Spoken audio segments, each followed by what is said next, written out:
begeer dat ons almal kliphard kan sing. Maar wat 'n wonderlike dat ons weet dat ons hoop is in hom. As ons nie die wêreld op hierdie stadium is met 'n siekte wat daar buite kan voed, het jy hoop? Is jy bang? Is jy angstig? Wil jy sê, vir my as kind van die Here, bid ek dat elke een die vrede sal kan ervaar wat ek in my lewe het. Te besef, weet wat? Dit wat mense aan my kan doen en dit wat die siekte aan my kan doen fisies is niks. En dit wat ek in Christus het, kan niemand van my wegneem nie. Ek is meer as 'n oorwinnaar deur Christus wat my krag het. En as jy angstig rondloop, waar is jou God? Waar is jou God? Hoe is jy vreesbevange? Vir wat? Ons gaan aangaan met wat is geloof. En ons kyk na figure in die Bybel oor geloof en hoe hulle geleef het. En vanmôre gaan ons kyk na Abraham. Wat 'n amazing figuur. Kom ons maak ons Bybels oop en dan lees ons saam. Hebreers 11. Kan almal my hoor? Great stuff. As jy nie lekker kan hoor, trek jou masker verder af. Wil jy my hoor? Goed. Hebreërs 11.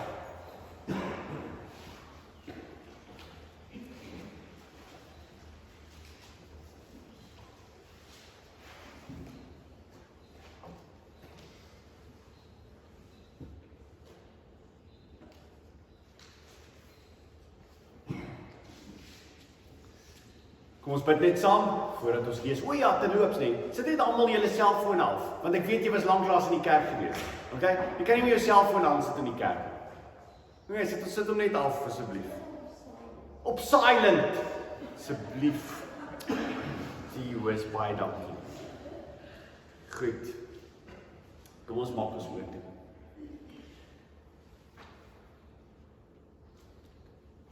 Here, ons is absoluut 100% afhanklik van U.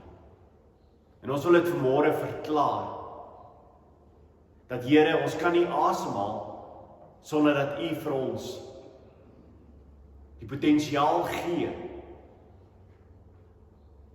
om asem te haal. O Here, maar as ons by U woord kom, weet ons daar is baie in hierdie wêreld, as hulle voor die woord staan en die woord oopmaak, dat hulle nie idee het nie, dat hulle nie verstaan, en dat wat net woorde is, woorde wat oor hulle vlieg die hele tyd. Maar Here, ek bid vanmôre dat elke persoon wat luister, dit werklik waar in sal gaan, sy hart sal verander en vernuwe, en dat dit lewe sal voortbring. O Here, breek die woord oop en breek ons. Here, ons het nodig om gebreek te word as mens.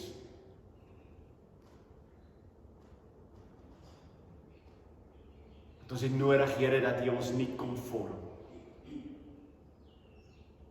en kom maak na U beeld, U seun. Ons bid dit in U naam. Amen. Hebreërs 11. Gou weer agtergrond. Waaroor gaan Hebreërs 11?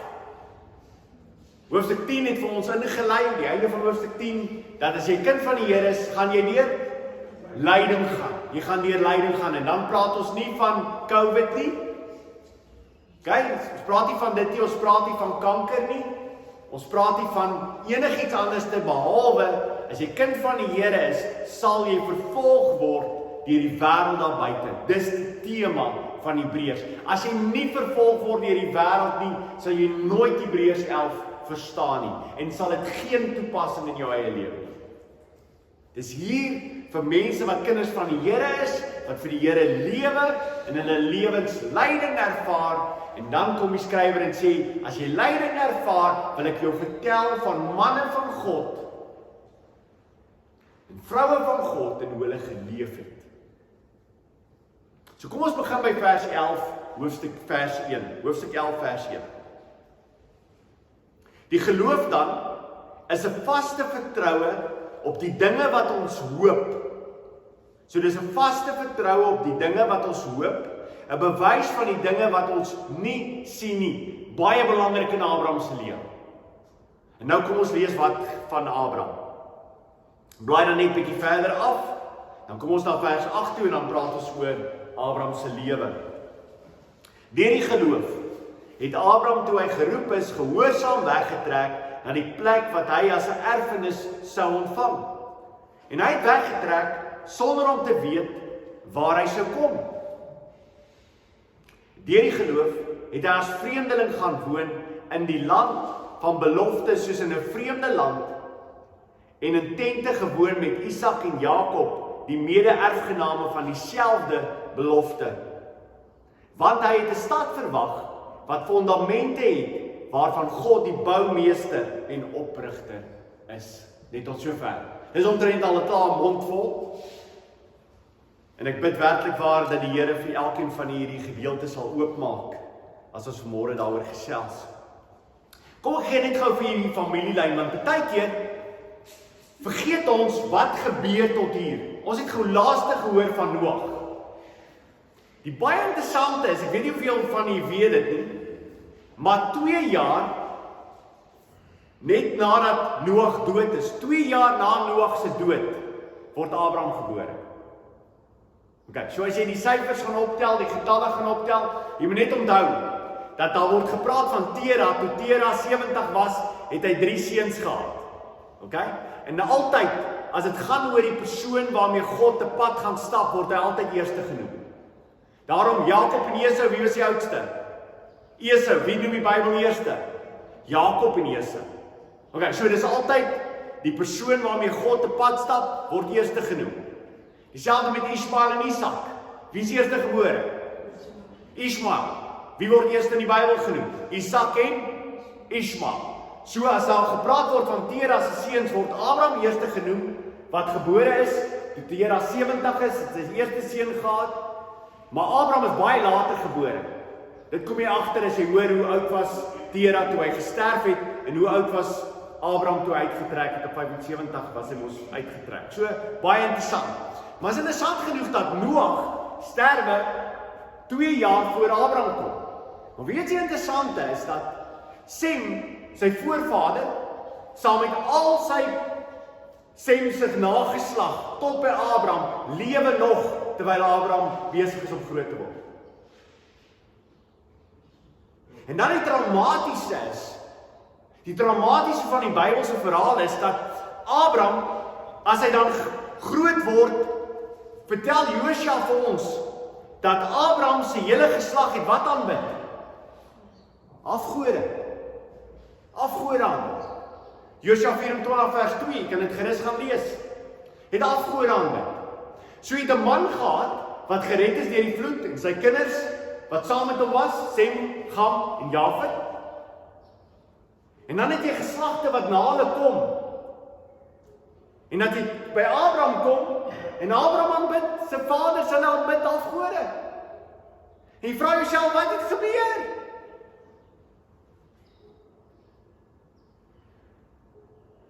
Johannes 8 vers 31 kom Jesus en hy praat met die Jode. Hulle wil nie na hom luister nie. En hulle beroem hulle op daarop dat hulle wie is kinders van Abraham. En Jesus sê vir hulle, is nie kinders van Abraham nie, julle is kinders van die duiwel, want julle luister wat die duiwel wil hê julle moet doen. Ons het laasweek gepraat oor die hele ding van die belangrikheid van die nageslag, dat hy Noag en sy familie is gered. Maar as jy 'n goddelose pa is, jy kan vir my sê wat jy wil en ma is, julle kom kerk toe, julle sê julle is kinders van die Here, maar julle lewe nie godvreesende lewens nie, gaan jou nageslag wees soos Sem se nageslag. En dan gaan God ergens moet ingryp, soos hy hier ingryp, en hy red Abraham se lewe. So dit is nie jou genetika wat jou red nie. Dis 'n pad wat jy saam met die lewende God stap. As familie, wat julle sê, ek en my huis, wat Josua sê, ons gaan die Here dien. Tragiese vir my van Abraham se lewe is dat Abraham het nie voorbeelde van godvreesende manne in sy lewe nie. Noag 2 jaar voor hy gebore is hy dood. Waar is die godvreesende manne? Waar is die Sem? Wat moes gepreek het? Op baie stadium nog gesê, mense, onthou julle nie die vloed nie. Vrees God. En Abraham sou dan geweet het van Sem, die groot oupa, wat vir die Here geleef het. Dit is 'n tragedie in ons lewens as ons vergeet dat God die wêreld gaan uitwis. Net soos hy die wêreld uitgewis het in Noag se tyd. En God roep vir Abraham, en jy kan seker wees, ou Abraham, wat nie, hy het nie enige verhouding met God gehad nie, hulle het afgode aanbid, volgende oomblik verskyn God aan hom, God gee vir hom 'n boodskap, God sê vir hom, trek uit. En interessant genoeg is, Stefanus as hy in Handelinge 7 praat oor Abraham, is dit nogal interessant genoeg, dat hy praat daarvan dat Abraham eers op 'n stadium, was hy in Mesopotamië gewees, voordat hy getrek het, waar die Here hom uitgeroep het, okay? So dit lyk vir my of Abraham op pad was, en dan stop hulle, en dan moet sy pa eers sterwe, Tera, voordat hulle afgaan na Kanaan. Maar God roep hierdie man, en hy sê vir hom, ek wil hê jy moet alles verlaat, en jy moet my volg. En julle gaan sien hoe ongelooflik Abraham 'n voorbeeld is vir ons as gelowiges. Hoe dit 'n voorbeeld is van hoe ons as gelowiges in geloof moet lewe. Dink daaraan, jy moet alles verlaat. Los alles. Los jou erfporsie, los jou grond, los jou familie. Wil jy met my volg? Kan jy dink wat mense vir Abraham gesê het? As hy alles daar opslaan op pak, dan sê Abraham, waar is jou pad? God het vir my gesê ek moet trek. Wat 'n God? Die God wat hemel en aarde geskaap het. Hy sê ek moet trek. Wat sê hy vir Abraham gesê? Jy moet aan jou kop laat lees. Yes. Abraham, wat gaan aan met jou?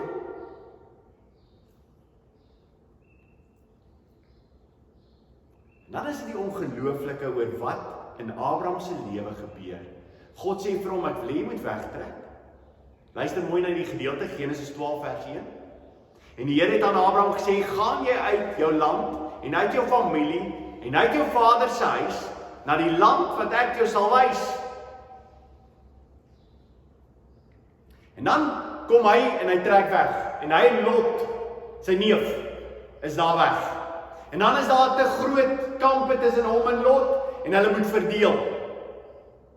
En in Genesis 13 vers 14, en die Here sê vir Abraham, nadat Lot van hom geskei het, want Lot sê, ek like my erfporsie, daar waar dit mooi is, daar waar dit groen is.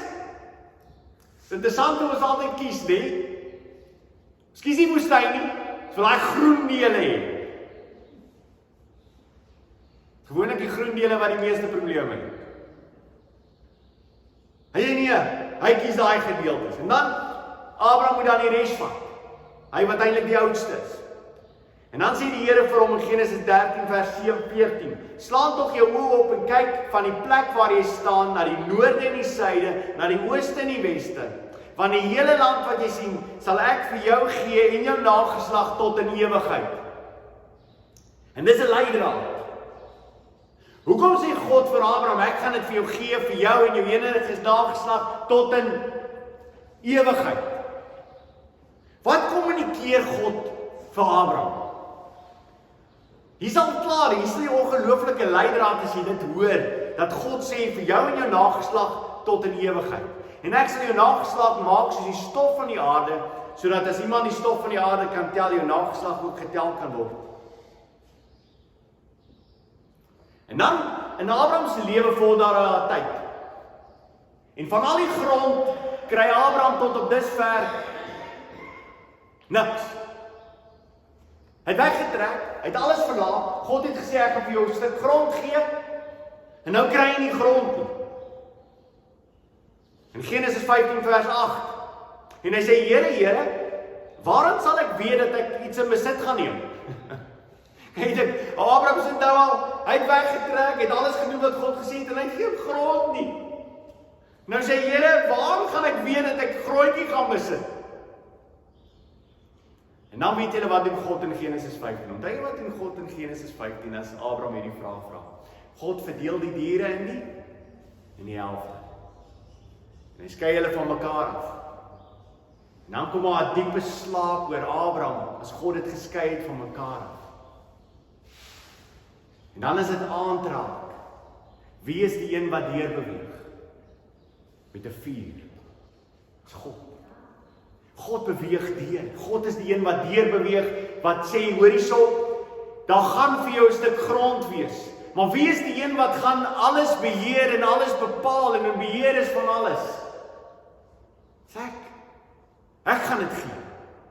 En as ek dit nie gee nie, sal ek met my lewe daarvoor eis.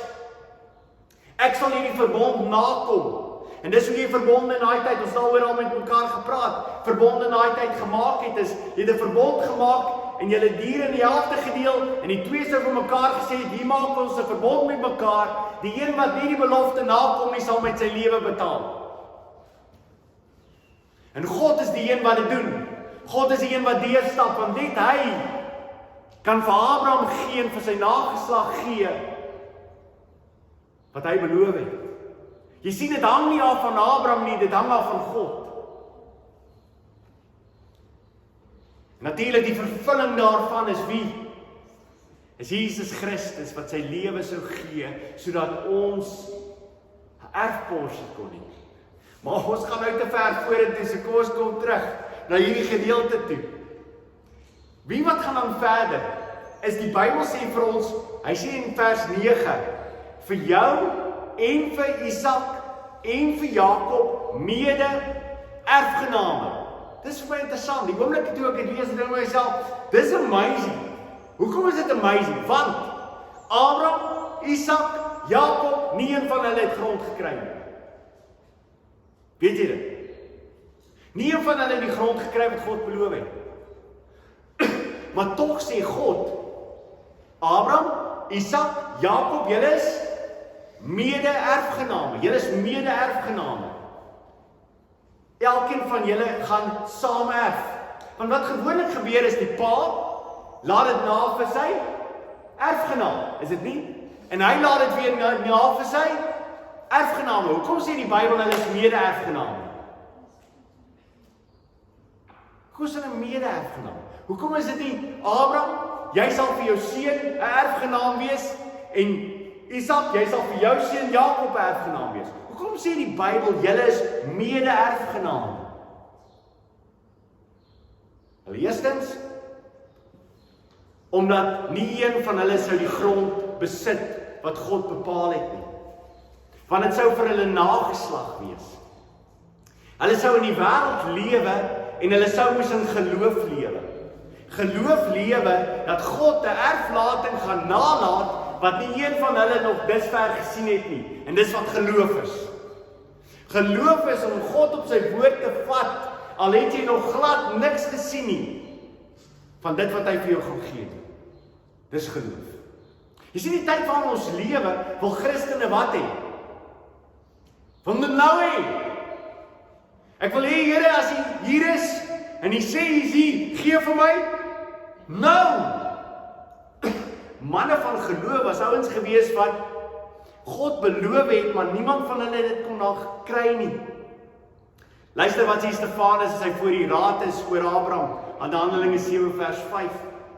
En hy het hom geen erfdeel daarin gegee nie, dis Abraham. Selfs nie 'n voetbreed nie. Maar hy het beloof om dit aan hom en sy nageslag na hom as eiendom te gee, toe hy nog geen kind gehad het nie. So hy het nie 'n kind nie. Hy het die grond nie. Jy het gedink aan Abraham se lewe, dat jy alles verlaat het, en terwyl jy op aarde is, ontvang jy nie jou erfporsie. En baie van julle se breine werk nou al klaar, en is goed. Want hierdie lyn is amazing as ons dit deurtrek na kinders van die Here. Onthou julle wat moet Abraham doen as hy sy vrou wil begrawe? In Genesis 23 vers 4 gaan Abraham en hy koop 'n stukkie grond. Wat niks behoort aan hom nie. Hy's 'n tentbewoner. Hy bly in 'n tent. Niks is vas in sy lewe nie. Hy trek rond. God het 'n belofte gemaak, maar hy trek rond van stukkie grond na stukkie grond. En as sy vrou sterwe, dan moet hy 'n stukkie grond gaan koop net om haar daarop te begrawe.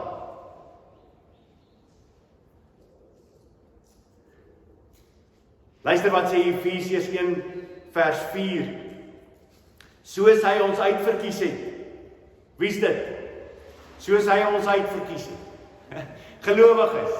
Soos net soos Abraham uitverkies is deur God. Hy leef in 'n goddelose wêreld. God kom en hy ontmoet vir Abraham. Hy sê, Abraham, ek wil hê my volg. Het dit enigiets uit en waai gehad met Abraham? Was Abraham 'n godvreesende man wat wonderlik vir die Here geleef het, dat die Here iets vir hom geskuld het en gesê, Abraham, jy's daar 'n amazing ouer. Ek dink dit sal great wees, ek wil jou hê op my span. Nee, Abraham aanbid afgode saam met sy ouers. En God gryp in. En Efesiërs vertel vir ons, daar's net so 'n groep mense wat God presies dieselfde gedoen het. Soos hy ons in hom uitverkies het, voor die grondlegging van die wêreld, om heilig en sonder gebrek voor hom in liefde te wees. Hy het ons uitverkies.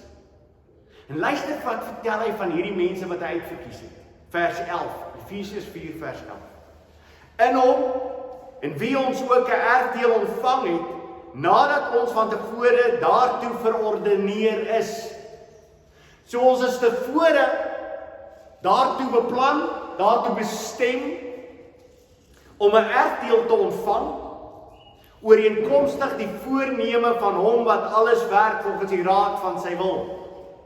So net soos Abraham uitverkies is deur God en gesê het, verlaat alles, volg my, ek sal vir jou erflating nalaat, so roep God sy uitverkorenes.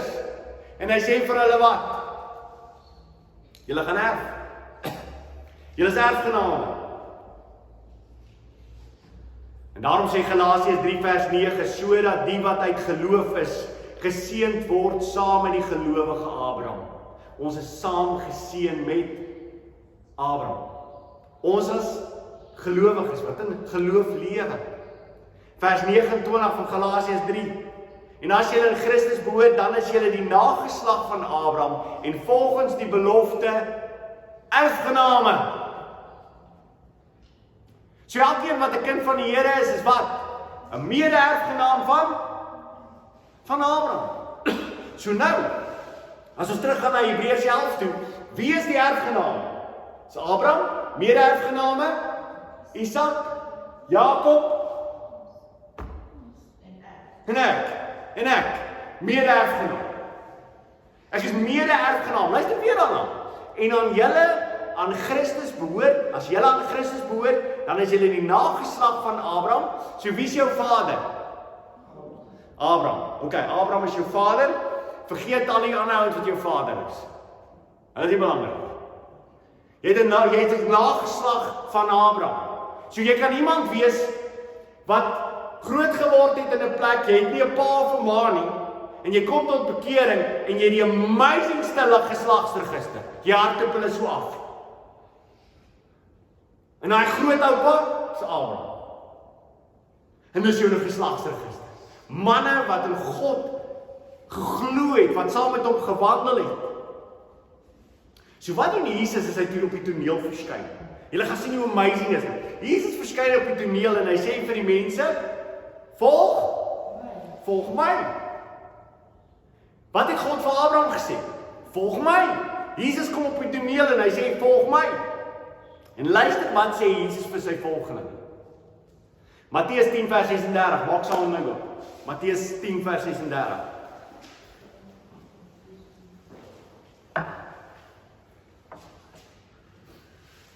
Jogg, die woord is exciting.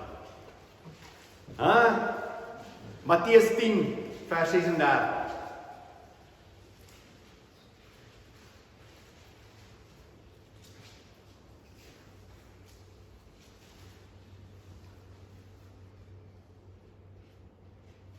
Matteus 10 vers 31, en 'n mens se huisgenote sal sy vyande wees. So jou normale familie gaan nou ewe skielik wat raak? Jou vyande. As God jou roep soos hy vir Abraham geroep het, wat gebeur met jou familie? Jou close familie. Ewe skielik raak al hierdie ouens want hulle is nie kinders van die Here nie. Dis wat Abraham se vader, hulle daai hele nageslag, daai ouens daar wat saam met hom was in Mesopotamië, hulle het nie vir die Here gelewe nie. En die Here sê dit gaan dieselfde met jou gewees as 'n mens, sy huisgenote sal sy vyande wees. So as jy vir Jesus volg, sal jou huisgenote jou vyande wees. Ekskuus tog? Ja, alles. Ons gaan nou daai gedeeltes lees, vers 37. Wie vader of moeder bo my liefhet, is my nie waardig nie. En wie seun of dogter bo my liefhet, is my nie waardig nie. En wie sy kruis nie neem en agter my volg nie, is my nie waardig nie. Wie sy lewe vind, sal dit verloor. En wie sy lewe verloor om my te vind, sal dit vind. Dis presies dieselfde. Die opdrag is dieselfde. God roep vir Abraham op en hy sê jy moet alles verlaat, jou familie, alles wat jy het. En jy moet my volg. God kom na jou toe vanmôre en hy sê, as jy my wil volg, Jesus sê, as jy my wil volg, dan sal jy alles moet verlaat. Jy sal jou kruis moet opneem, dit beteken, jy sterwe vir dit wat agter jou is. Enigiemand wat nog 'n verlange het na wat agter hom is soos wie? Lot se vroutjie, soutpilaar. En die Here sê, ek wil jy moet alles verlaat, en ek wil jy moet my volg. Jy moet alles verlaat en ek wil jy moet vir my volg. As 'n ryk jong man. En Jesus kom na die ryk jong man kom na Jesus toe. Hy sê hom, goeie leermeester, wat moet ek doen om die ewige lewe te beerf? En Jesus sê vir hom, gaan verkoop alles wat jy het, volg my. Selfs wat hy vir Abraham vra. Los alles en volg my. Selfs wat hy vanmôre vir jou vra. Los alles en volg my. Maak nie saak wat ek van jou vra in jou lewe nie, jy moet bereid wees om alles op te offer vir my. En dan wat gebeur met die ryk jong man? Hy stap weg. Die prys is vir hom te hoog. Want die probleem is met die prys wat Jesus stel is, jy gaan dit nie sien met jou fisiese oë nie. Dis met Abraham. Abraham kon nie sy erfporsie sien met sy fisiese oë nie. Daarom is die wat in geloof lewe, is die ouens wat vashou, vertroue het op die dinge wat hulle hoop, die dinge wat hulle nie kan sien nie. Kyk hoeveel mense sal Jesus Christus volg, as jy by hulle begin vertel dat jy gaan niks op hierdie aarde, gaan jy enigstens beter af wees nie. Om die waarheid te sê, die meeste Christene deur die geskiedenis was slegter af toe hulle begin om vir die Here te volg. En kyk hoeveel gaan hom volg. En dan kom Petrus, nadat Jesus met die ryk man gepraat het, en Petrus wil hom 'n vraag vra. Daarop antwoord Petrus en sê vir hom, kyk, ons het alles verlaat en U gevolg. Wat sal dan vir ons wees? En Jesus sê vir hulle, voorwaar ek sê vir julle, dat julle wat my gevolg het, in die wedergeboorte, wanneer die Seun van die mens op sy heerlike troon gaan sit, julle ook op 12 trone sal sit, en 12 stamme van Israel sal oordeel. Julle sal op 12 trone sit, julle sal oordeel. Is dit net die apostels wat op trone sal sit? Wat sê Openbaring? Ons almal sal op trone sit. Ons almal. En dan gaan hy vers 29. En elkeen wat huise of broers of susters of vader of moeder of vrou of kinders of grond ter wille van my verlaat het, sal 100 maal soveel ontvang en die ewige lewe beerwe. Ekskuus tog. So, maak nie saak wat jy verlaat het nie, om die waarheid te sê, jy sal soveel meer kry in Christus. Psalm 37 vers 11. Die ootmoedig is, sagmoedig is, wat dit beteken, sagmoedig is, daarenteen sal die aarde besit en hulle verlustig oor groot vrede. Matteus 5, as Jesus in bergpredikasie, haal hy hierdie psalm aan. Hy sê salig, gelukkig, makarios, is die sagmoedig is, want hulle sal die aarde beerwe. Gaan jy die aarde beerwe? As kind van die Here. Gaan jy die aarde beerwe? Behoort hierdie aarde aan jou? Ja, alles behoort aan my. Ek is 'n mede-erfgenaam van wie? Van Christus. Alles behoort aan my. Maar wie reageer nou op hierdie stadium hier? Wie is besig om hierdie land te besit? Onthou jy wat met Abraham? Wie was 'n beheer van die land gewees toe Abraham daar gekom het? Die erflading wat God vir hom gee. God sê vir hom, daai land Kanaan gaan ek vir jou gee. En toe Abraham daar kom, wie was 'n beheer van die land? Die Kanaaniete.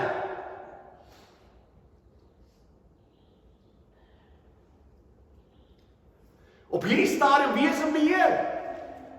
Die wêreld. Die wêreld. Maar die Here gaan kom en hy gaan die hele nuwe aarde skep en 'n nuwe hemel. En ons gaan hier wandel op die aarde. So wie behoort hierdie aarde aan? Aan ons. Kan jy dit nou al sien? Nee. Jy kan nie. Maar jy kan oral rondloop en sê, wie wat, hierdie behoort aan my. Want dit behoort aan my Vader. Dit behoort aan sy erfgenaam Jesus Christus. En daarom behoort dit aan my, want ek is 'n wat? 'n mede-erfgenaam. 'n mede-erfgenaam. Daarom is die hele lewe van 'n kind van die Here is nooit 'n eindbestemming nie. Is nooit 'n eindbestemming nie. Ons gaan eers aan wal gaan as ons doodgaan.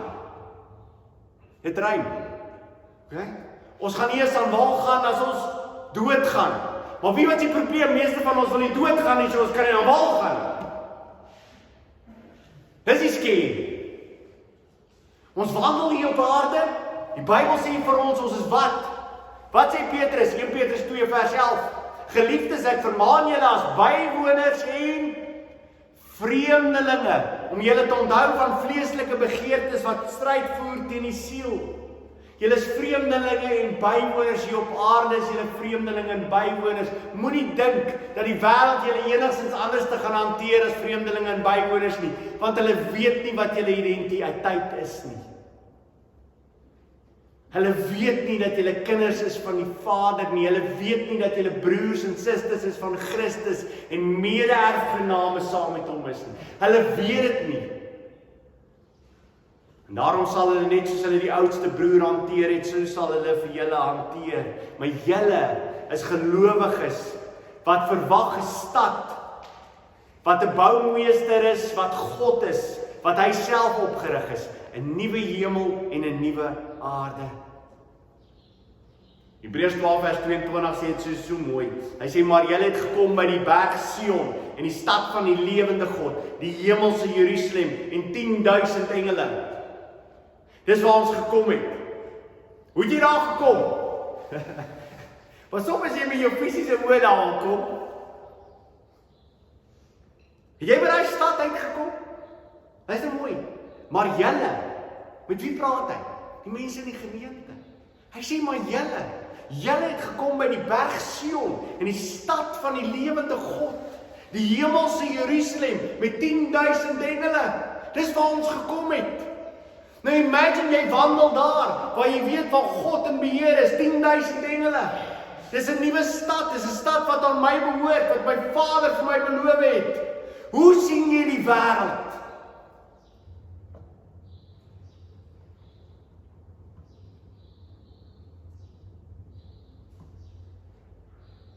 Hoe kyk jy na die wêreld en die wêreldse dinge as jy besef hierdie ongelooflike stad by waar jy gekom het? Dit is my so baie keer tragies. Ek hoor so baie mense wat Jerusalem toe gaan. En jy kan Jerusalem toe gaan. Ek dink is amazing om te stap waar Jesus gestaan. Ek dink is great. Maar mense, ek soek nie daai Jerusalem nie. My Jerusalem is nie daar nie. En Paulus in Galasiërs het 'n hele gedeelte rondom dit. Waar hy vertel vir hulle dat uiteindelik daai Jerusalem is eintlik die plek van wat? Van die verkeerde. Maar ons verlang na wat? Na die hemelse Jerusalem. Openbaring 3 vers 12, wie oorwin? Ek sal hom 'n pilaar in die tempel van my God maak. Dis awesome. Dis awesome. Luister gou weer. Wie oorwin? Ek sal hom 'n pilaar in die tempel van my God maak. Dit beteken wat? Sal nooit afgebreek word. En hy sal daar nooit weer uitgaan nie. Waar is die tempel? Dis waar God wandel. En ek sal hom die naam van my God skrywe en die naam van die stad van my God, van die nuwe Jerusalem wat uit die hemel van my God neerdaal en my nuwe naam sal op hom geskrywe word. Dis ewig. Hebreers 11 vers 16, maar nou verlang hulle na 'n beter een, dis 'n hemelse. Daarom skaam God hom nie vir hulle om hulle God genoem te word nie, want hy het vir hulle 'n stad berei. Maar dis vir mense wat uitsien na die hemelse. Dis die mense wat sê, wie wat, dit wat in hierdie wêreld is nie van waarde vir my nie. Ek is 'n reisiger. Alles wat ek doen is gebruik ek dit. As ek 'n besigheid het, dank die Here daarvoor. As ek familie het, dank die Here daarvoor. Ek het een doel voor oë, is om vir die Here te lewe. Maar wie wat, al hierdie goedes gaan van my weggevat word. Ek kan dit nie hou vir ewig nie. Ek kan nie. Gaan uit my hande uit gly. Jy kan probeer om alles in hierdie wêreld vashou, al jou geldjies, al jou pensioentjies, al jou goedies, hulle gaan gly. Want dit is so sand, soos water, jy hou dit in jou hand, maar jy probeer dit daar hou. Jy al water daar probeer hou? Jy probeer jou beste. Maar dan gaan uit. Maar die ewige sal nooit ophou nie. 1 Petrus 1 vers 4 sê, sodat ons 'n onverganklike en onbesmette en onverwelklike erfenis kan verkry wat in die hemel bewaar is vir ons. God bewaar dit in die hemel vir jou en vir my as ons kinders van die Here is. Dit word daar vir ons bewaar. 'n Vaste fundament. Jesus Christus is ons voorloper. Hy het in hierdie wêreld ingekom en tog het die wêreld aan hom behoort. Hy het die wêreld gemaak, maar die wêreld het hom nie erken. Die wêreld wou hom nie hê nie. Hy na sy eindom toe kom, as sy eindom wou hom nie gehaat het nie. En hy kom stap hierdie strate, en hy het al hierdie goedes, al hierdie dinge wat belangrik is, al die status, al die goed, hy het niks daarvan het hy gedoen nie. Hy het geen van daai goed vir homself gegryp nie. En hy stap buitekant Jerusalem. Dan is buitekant Jerusalem, want Jerusalem is nie die eiendom nie. Dis buitekant Jerusalem. En hy gaan hang aan 'n kruis, sodat in hom ons mede-erfgename kan word, net soos Abraham alleen 'n erfgenaam kon word in Jesus Christus. Abraham het vorentoe gekyk na wat? Na die een wat sou kom, wat die erfporsie kon moontlik maak, want Abraham sou niks in sy tyd hê nie. Maar hy sou geloof wandel, wetende, daar gaan 'n dag kom, wanneer God my kom haal, en ek gaan vir ewig in die erfporsie wees, wat hy vir my beloof het, en dis vir my die beste. En vandag sit Jesus Christus saam met sy Vader op die troon van God. En hy hou die erfporsie van ons as sy kinders vas in sy hande.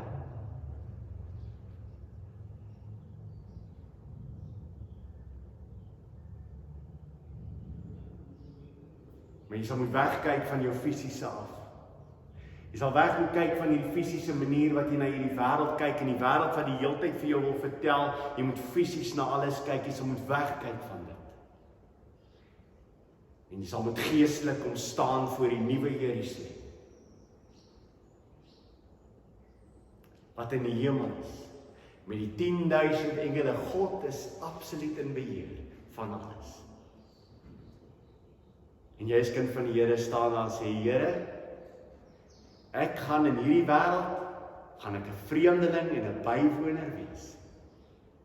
En ek kan alles verloor wat in hierdie wêreld is, want dit het nie waarde nie. Ek kan sterwe van COVID-19, want dit het nie waarde nie. My vlees het nie waarde nie. Want ek sien uit na daai dag, wanneer ek kan gaan, sodat ek die ware erfenis kan ontvang, waar Jesus Christus na my sal kyk en sê, welkom, getrou diensknegt. Oor min was jy getrou, oor baie sal ek jou aanstel. Moenie vashou aan hierdie wêreld. Amen. Kom ons buig ons hoofde.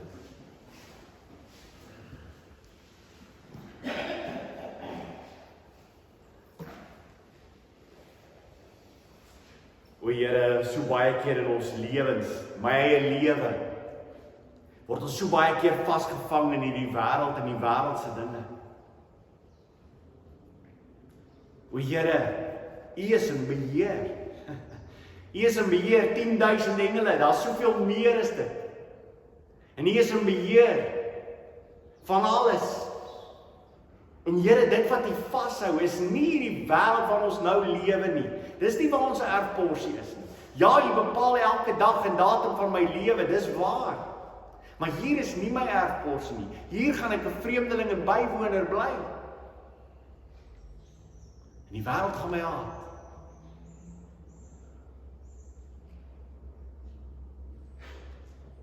Maar dan gaan 'n dag aanbreek, Here, waarna ons ongelooflikheid sien.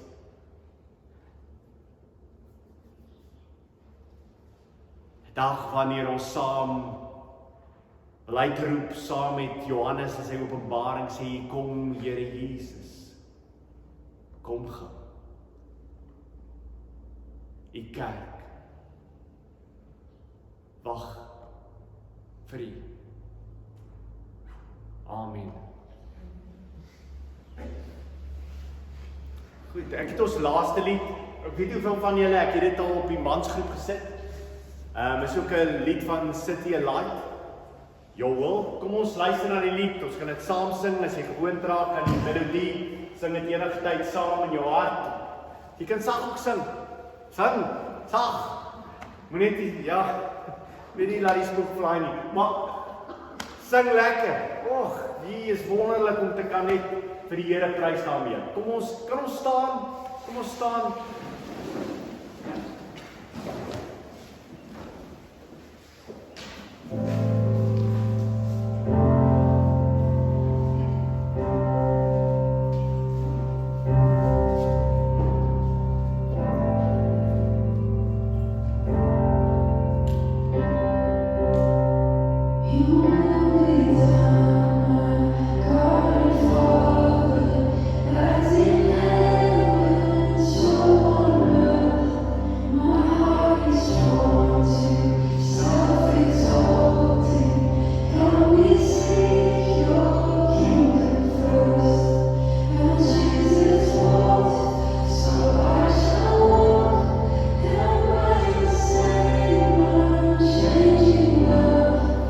Please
Mede-erfgename.